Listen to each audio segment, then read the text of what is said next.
Hi friends, September மந்த்துக்கான உங்களோட vibe என்னன்னு பார்ப்போமா? என்ன முடிக்கோங்க.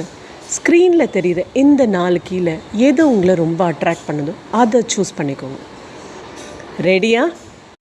கீ நம்பர் 1 நீங்கள் சூஸ் பண்ணியிருந்தீங்கன்னா new beginning, fresh start, new chances. ஆனால் அவசரப்படக்கூடாதுங்க. இதுக்குண்டான ரெமிடி ஒரு வழக்கை ஏற்றிட்டு சூரியனுக்கு ஹாய் சொல்லிட்டு கிளம்பலாம். சக்ஸஸ் கிடைக்கும்.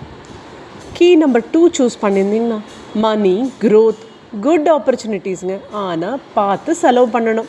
ரெமெடி என்ன? க்ரீன் கலர் ஃப்ரூட்ஸ் கணேஷாவுக்கு நீங்கள் ஆஃபர் பண்ணலாம். கீ நம்பர் 3 சூஸ் பண்ணியிருந்தீங்கன்னா லவ், பாண்டிங்கு, ரிலேஷன்ஷிப் ஸ்ட்ரென்தன் ஆகும். ஆனால் ஈகோ கிளாஷஸை நீங்கள் கொஞ்சம் அவாய்ட் பண்ணணும். இதுக்கான ரெமெடி ரோஸ் குவார்ட்ஸ் கிறிஸ்டலுங்க. லவ் அண்ட் பாண்டேஜை சூப்பராக ஹீல் பண்ணும். Key number 4 wisdom and clarity. Mind clear ஆகும், டெசிஷன் குயிக்காக பண்ணுவீங்க, ஐடியாஸ் செமையாக ஒர்க் அவுட் ஆகுங்க. இதுக்கு உண்டான ரெமெடி டு அவாய்ட் கன்ஃபியூஷன், ஓம் நம சிவாய 11 டைம்ஸ் சாண்ட் பண்ணலாம். உங்களுக்கு எந்த கீயோட நீங்கள் மேட்ச் பண்ணிங்கன்னு கமெண்ட் அண்ட் ஷேர் பண்ணுங்கள். ஃப்ரெண்ட்ஸ் அண்ட் ஃபேமிலிக்கு